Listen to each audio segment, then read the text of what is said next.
राजनीति को समझने के देखिए दो रास्ते होते हैं। एक रास्ता है जो हम टीवी पर देखते हैं, शोर शराबे वाला, और दूसरा रास्ता है जमीन की धड़कन सुनने का। हम यहाँ दूसरे रास्ते पर चलेंगे। किसी राज्य या देश की बड़ी बड़ी बातें नहीं, सिर्फ एक विधानसभा सीट की गहराइयों में उतरेंगे। उत्तर प्रदेश की गौरा, निर्वाचन क्षेत्र संख्या 301। जानते हैं क्यों? क्योंकि चुनाव की असली कहानी, हार और जीत का असली हिसाब इन्हीं गलियों, खेतों और चौपालों में लिखा जाता है। तो ये सिर्फ एक सीट का विश्लेषण नहीं है, ये शासन के उस वादे को समझने की कोशिश है जो हर एक वोट के पीछे छिपा होता है। गौरा को समझने के लिए पहले उसकी मिट्टी को समझना होगा।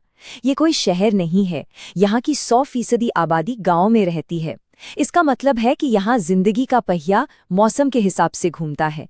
फसल के साथ उम्मीदें उगती हैं और नदी के घटने बढ़ने से चिंताएं तय होती हैं। यहाँ की राजनीति भी इसी जमीन से जुड़ी हुई है। जब हम कहते हैं 100% ग्रामीण, तो इसका मतलब है कि यहाँ के मुद्दे, यहाँ की परेशानियां राष्ट्रीय बहसों से बिल्कुल अलग हो सकती हैं। यहाँ सड़क का मतलब सिर्फ कंक्रीट नहीं, बल्कि मंडी तक फसल पहुंचाने का जरिया है। यहाँ नदी का मतलब सिर्फ पानी नहीं, बल्कि हर साल आने वाली बाढ़ का डर भी है और जिंदगी का आधार भी। और इसी जमीन पर 2022 के चुनाव में हार और जीत के बीच का फासला सिर्फ एक नंबर पर आके टिक गया, 22,974 वोट। ये सिर्फ एक आंकड़ा नहीं है, बिल्कुल नहीं। ये उन हजारों लोगों की उम्मीदों, नाराजगी और शायद उनकी खामोशी का वजन है। इस एक नंबर के पीछे छिपी कहानी को अगर हम समझ गए तो समझिए गौरा का पूरा राजनीतिक समीकरण हल हो जाएगा।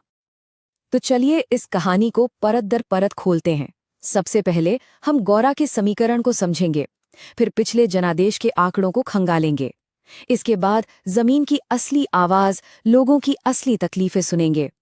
फिर देखेंगे कि जीत का रास्ता कैसे बनाया जा सकता है। और आखिर में बात करेंगे उस सबसे जरूरी चीज की, शासन, जो सिर्फ एक वादा नहीं बल्कि एक जिम्मेदारी है। तो पहला पड़ाव, गौरा का समीकरण। यहाँ हम उस नींव को देखेंगे जिस पर राजनीति की पूरी इमारत खड़ी होती है, यानी यहाँ के लोग कौन हैं, उनका सामाजिक ताना-बाना कैसा है, और सबसे जरूरी, क्या वो इस पूरी प्रक्रिया में दिलचस्पी भी ले रहे हैं। और देखिए, पहला ही आंकड़ा एक चिंताजनक तस्वीर दिखाता है। पिछले एक दशक में 2012 से 2022 तक गौरा में वोट डालने वालों की संख्या लगातार कम हुई है। 56% से गिरकर लगभग 54% पर आ गई। ये 2% की गिरावट सिर्फ एक नंबर नहीं है, ये लोकतंत्र के लिए एक खामोश चेतावनी है। ये क्या दिखाता है? ये बढ़ती हुई उदासीनता हो सकती है, या शायद एक तरह का मोहभंग। क्या लोगों को लग रहा है कि उनके वोट से कुछ बदलता ही नहीं? ये सवाल हर राजनीतिक दल के लिए सबसे बड़ी चुनौती है। अब जरा यहाँ के सामाजिक ताने बाने पर नजर डालते हैं। मोटे तौर पर 19% कुर्मी और 19% मुस्लिम मतदाता हैं।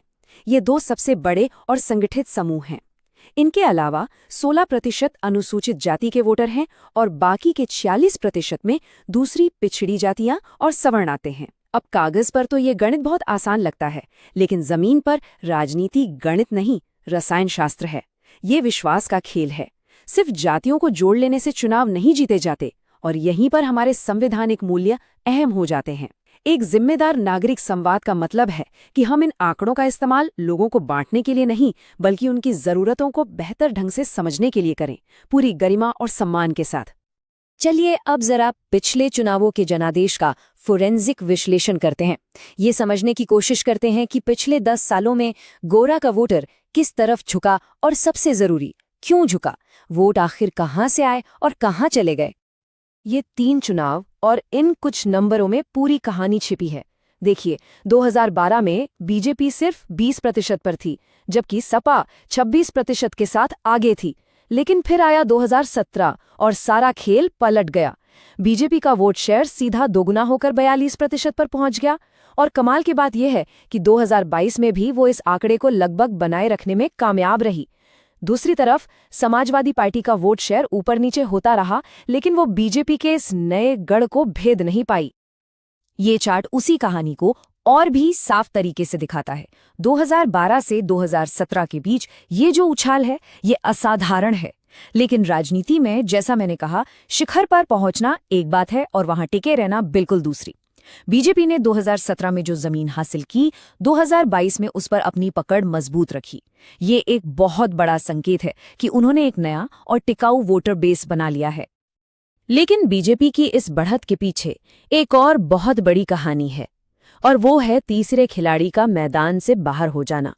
2017 में बहुजन समाज पार्टी के पास 22% से ज्यादा वोट थे। वो एक मजबूत ताकत थी।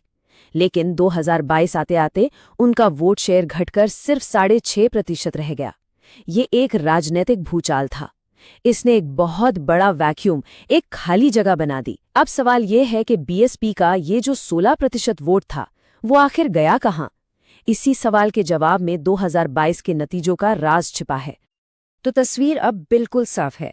2022 में बीजेपी की जीत का कारण सिर्फ उसकी अपनी ताकत नहीं थी, बल्कि विपक्ष का बिखराव भी था। खास तौर पर मुस्लिम वोटों का बंटवारा एक बड़ा फैक्टर रहा। जब बीएसपी का वोट बैंक टूटा तो वो एक जगह इकट्ठा नहीं हुआ, वो बट गया। और इसी बिखराव ने बीजेपी को 42% वोट पर भी एक आरामदायक जीत दिला दी। अगर विपक्ष एकजुट होता तो शायद कहानी कुछ और होती।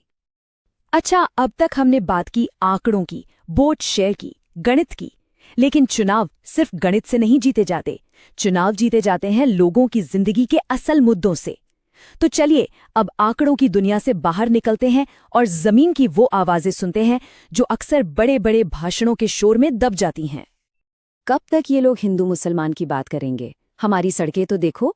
ये आवाज किसी नेता की नहीं है, ये गौरा के एक आम इंसान की आवाज है। और ये एक वाक्य बड़ी बड़ी राजनीतिक थियरी से ज्यादा ताकतवर है। ये उस गहरी खाई को दिखाता है जो राष्ट्रीय मुद्दों और जमीनी हकीकत के बीच बन चुकी है। और ये हैं वो असली मुद्दे। देखिए, सबसे ज्यादा चुभने वाले यानी हाई इंटेंसिटी मुद्दे कौन से हैं? खराब सड़कें, घाघरा नदी की बाढ़ से हर साल होने वाला नुकसान और आवारा पशु, जिन्हें वहां सांड कहते हैं, उनसे फसल की बर्बादी। ये वो 3 तकलीफें हैं जो हर घर, हर किसान को हर रोज परेशान करती हैं। इनके सामने बेरोजगारी, स्वास्थ्य और शिक्षा जैसे बड़े मुद्दे भी लोगों को कम तीव्र लगते हैं। ऐसा नहीं कि वो जरूरी नहीं, लेकिन सड़क, बाढ़ और सांड की समस्या तो रोज का सिरदर्द है। तो अब जब हम समस्या की जड़ तक पहुंच गए हैं, जब हमें बीमारी का पता चल गया है, तो अब इलाज की बात करते हैं। ये खंड सिर्फ विश्लेषण नहीं है, ये एक नुस्खा है, एक ऐसा ब्लूप्रिंट, एक ऐसा नक्शा जो किसी भी दल को गौरा में जीत का रास्ता दिखा सकता है। ये सिर्फ चुनाव लड़ने का नहीं, बल्कि लोगों का भरोसा जीतने का तरीका है। देखिए, जीत के लिए एक अनुशासित, एक डिसिप्लिन्ड प्लान की जरूरत होती है। ये एक 90 दिन की रणनीति है, 4 चरणों में। पहले 30 दिन यानी D90 से D60 जमीनी तैयारी और गठबंधन बनाने पर। अगले 30 दिन हमने जो असल मुद्दे पहचाने हैं उन पर आधारित जनसंपर्क तेज करने पर। फिर चुनाव से 15 से 30 दिन पहले उम्मीदवार के होमटाउन टूर और डिजिटल कैंपेन पर जोर। और आखिरी के 15 दिनों में एक एक वोटर को बूथ तक पहुंचाने का काम। ये एक वैज्ञानिक तरीका है, हवाई बातें नहीं। और इस पूरी योजना के दिल में है उम्मीदवार की छवि। पुरानी राजनीति जो उदासीनता, वंशवाद और बांटने वाली भाषा पर टिकी थी, अब नहीं चलेगी। उसकी जगह एक नई छवि बनानी होगी। गौरा का भाई, एक ऐसा नेता जो बाहरी या पैराशूट से उतरा हुआ न लगे, बल्कि अपना लगे, जो सत्यता से सेवा का वादा करे, जो ऊर्जा से भरा हो और किसानों, नौजवानों की आवाज बने। मतलब साफ है, उम्मीदवार को लोगों में से एक दिखना होगा जो उनके दर्द को सिर्फ समझता नहीं, महसूस करता है। और अब हम आते हैं अपने विश्लेषण के सबसे अहम आखिरी हिस्से पर। देखिए, चुनाव जीतना मंजिल नहीं है, ये तो सफर की शुरुआत है। असली परीक्षा तो उसके बाद शुरू होती है। ये खंड शासन को एक वादे के तौर पर देखता है, एक ऐसा वादा जो वोटर के विश्वास पर उसे रिटर्न ऑन इन्वेस्टमेंट यानी उसके वोट के बदले में एक बेहतर जिंदगी का हक देता है। तो ये है वो 5 स्तंभ जो मतदाता को उसके वोट का सही मूल्य देते हैं। पहला, रोजगार, लेकिन स्थानीय स्तर पर। दूसरा, इंफ्रास्ट्रक्चर, सड़कों और बाढ़ से बचाव पर तय समय में काम का वादा। तीसरा, कल्याणकारी सुरक्षा, सिर्फ मुफ्त की सहायता नहीं, बल्कि आपदा से बचाने वाला एक सुरक्षा कवच। चौथा, शिकायत निवारण की गारंटी, मतलब एक ऐसा सिस्टम हो जहां लोग अपनी बात कह सकें और उन्हें जवाब मिले। और पांचवा और सबसे जरूरी, विश्वास। विश्वास जो पारदर्शिता और ईमानदारी से बनता है। और इसी विश्वास का एक अहम हिस्सा है हर नागरिक की निजता का सम्मान। भारत का नया डेटा प्रोटेक्शन कानून इसी अधिकार को मजबूती देता है। एक अच्छा शासन वही है जो लोगों की सहमति का सम्मान करे और उनकी निजी जानकारी को सुरक्षित रखे। ये सिर्फ वादे नहीं है, ये एक कॉन्ट्रैक्ट है वोटर और नेता के बीच। तो अंत में हम इसी एक सवाल पर आकर रुकते हैं। गौरा जैसी जगह में सत्ता का रास्ता गांव की टूटी सड़कों पर डामर बिछाकर बनता है या फिर बड़ी बड़ी राष्ट्रीय विचारधाराओं से? शायद जवाब इन दोनों के बीच कहीं है। लेकिन एक बात बिल्कुल साफ है, जो जमीन की आवाज को अनसुना करेगा, जमीन उसे सत्ता से बहुत दूर कर देगी। If you want to become a people-centric leader and uplift your constituency, get in touch with Blueprint Strategies AI at mgr@blueprintstrategies.ai or call 080-4204-1602. Purpose Beyond Politics.